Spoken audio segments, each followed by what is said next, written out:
Hyderabad form హౌస్‌లో 11,00,00,000 డబ్బులు దొరికాయని, అదే మద్యం కేసులో డబ్బులని, రాజ్ కేశిరెడ్డి దాచిపెట్టారు అని, దీని చుట్టూ కథనాలు రకరకాలుగా మామూలు హల్చల్ చేయలే. ఇది మొత్తం బూమరంగ్ అయినట్లే ఉంది. దీని మీద మరో సంచలనమైన కథనాన్ని సాక్షి క్యారీ చేసుకుంటూ వచ్చింది. వాళ్ళు క్యారీ చేసింటే ఫైనల్‌గా ఇది ఎవరికైనా కనిపిస్తుంది. బై డిఫాల్ట్‌గా రాజ్ కేశిరెడ్డికి ఇంకా ఛార్జ్‌షీట్ దాఖలు చేసేశారు. 90 రోజులు అయిపోతుంది కాబట్టి బై డిఫాల్ట్‌గా బెయిల్ వస్తది.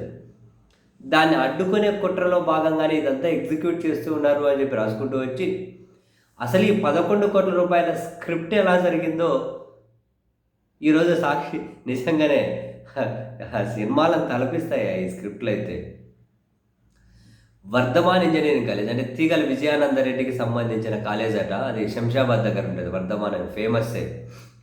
ఆయనకు ఏమంటారు ఇంజనీరింగ్ కాలేజీలు, డయాగ్నోస్టిక్ సెంటర్లు, ఇతర వ్యాపారాలు కూడా ఉన్నాయట.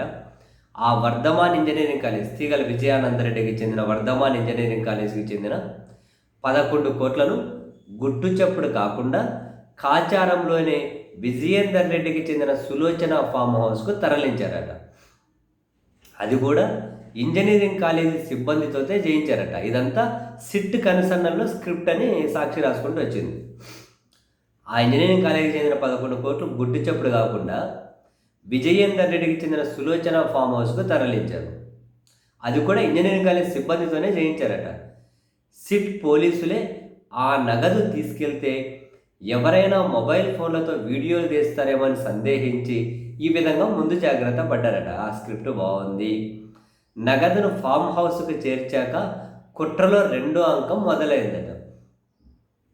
బుధవారం తెల్లవారుజామున సిట్ అధికారులు విజయేందర్ రెడ్డికి చెందిన ఫామ్ హౌస్పై దాడి చేసినట్టు, 11 కోట్లను జప్తు చేసినట్టు డ్రామా రక్తి కట్టించారు.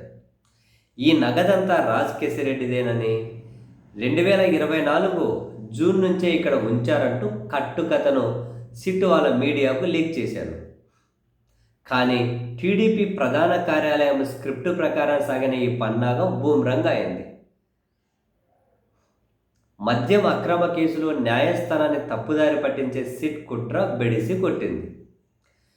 కట్టుకథతో నమ్మించేందుకు సిట్ చేసిన పన్నాగం నవ్వుల పాలైంది. గతంలో ఎప్పుడూ సోదాల్లో దొరకని డబ్బు అకస్మాత్తుగా పుట్టుకు రావడమే దీనికి కారణం. పైగా ఏకంగా 14 నెలలుగా అక్కడే ఉన్నట్టు తెలపడాన్ని బట్టి చూస్తే ఇదంతా సిట్ పన్నాగమని స్పష్టంగానే అర్థమవుతోంది.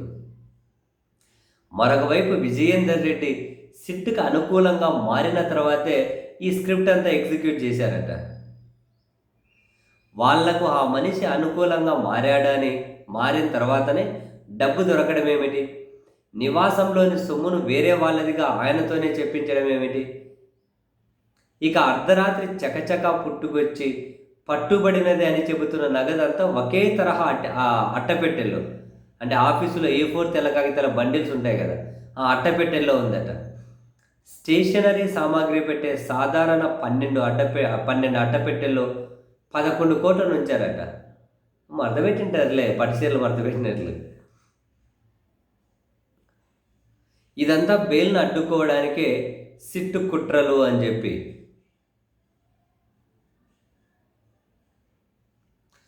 $11 కోట్ల జప్తు స్క్రిప్ట్ కథ టీడీపీ కేంద్ర కార్యాలయం నుంచే నడిపించారన్నది తేట తెల్లమైంది. ఆ నగదును జప్తు చేసినట్టు టీడీపీ అనుకూల ఎల్లో మీడియాకు మంత్రి లోకేష్ సన్నిహితుడు కిలారి రాజేష్ తెలపడమే దీనికి నిదర్శనం. ఆయనకు ప్రభుత్వంలో ఎటువంటి పదవి లేదు, సిట్తో అధికారికంగా సంబంధమూ లేదు. కానీ సిట్ అధికార ప్రతినిధి అన్నట్టుగా బుధవారం తెల్లవారుజామున 11 కోట్ల జప్తు చేసిన ఫోటోలు, సమాచారం ఇవ్వడం మీడియా వర్గాల్లో చర్చనీయాంశంగా మారింది. అంటే ఈ జప్తు కథ అంతా టీడీపీ కేంద్ర కార్యాలయం డైరెక్షన్లోనే సాగిందన్నది స్పష్టమైందట. ఈ కట్టుకథలో తాజా పాత్రధారి వరుణ్ అట. మద్యం అక్రమ కేసులో నిందితుడు వరుణ్ పురుషోత్తమును నోట్ల కట్టల కట్టుకథలో సిట్టు పాత్రధారిగా చేసుకుంది. ఆయన ఇచ్చిన సమాచారంతోనే తాము ఫామ్ హౌస్లో తనిఖీలు చేసి నగదు గుర్తించినట్టు చెప్పుకొచ్చింది. అక్రమ కేసులో A40గా పేర్కొన్న వరుణ్ విదేశాలకు పారిపోయాడని సిట్ ఇప్పటి వరకు ప్రచారం చేస్తూ వచ్చింది. ఆయనపై లుకౌట్ నోటీసులు కూడా జారీ చేశారు. విదేశాల్లో ఉన్న వరుణ్ పురుషోత్తం హఠాత్తుగా హైదరాబాద్లో ప్రత్యక్షమైపోయాడట. అంటే సిట్ ఆయన్ని అక్రమంగా నిర్బంధించి, వేధించి, తప్పుడు వాగ్మూలం నమోదు చేయించిందని స్పష్టమవుతోంది. ఇందులో కొసమెరుపు ఏంటంటే, విజయేందర్ రెడ్డికి చెందిన వర్ధమాన్ ఇంజనీరింగ్ కాలేజ్ సరిగ్గా సులోచన ఫామ్ హౌస్కి ఎదురుగానే ఉంటుందట. దీంట్లోనే రాత్రికి రాత్రే నోట్ల కట్టలు ప్రత్యక్షమయ్యాయి. కానీ అవి ఆయనవి కావు, రాజ్ కేసిరెడ్డి అని చెబుతారట. తర్వాత ఇదంతా అక్రమం, ఆ డబ్బుకు నాకు సంబంధం లేదని రాజ్ కేసిరెడ్డి జడ్జి ముందు అఫిడవిట్ కూడా వేశారు. ఓయ్ సినిమా కథల్లాగే ఉన్నాయి అన్నీ.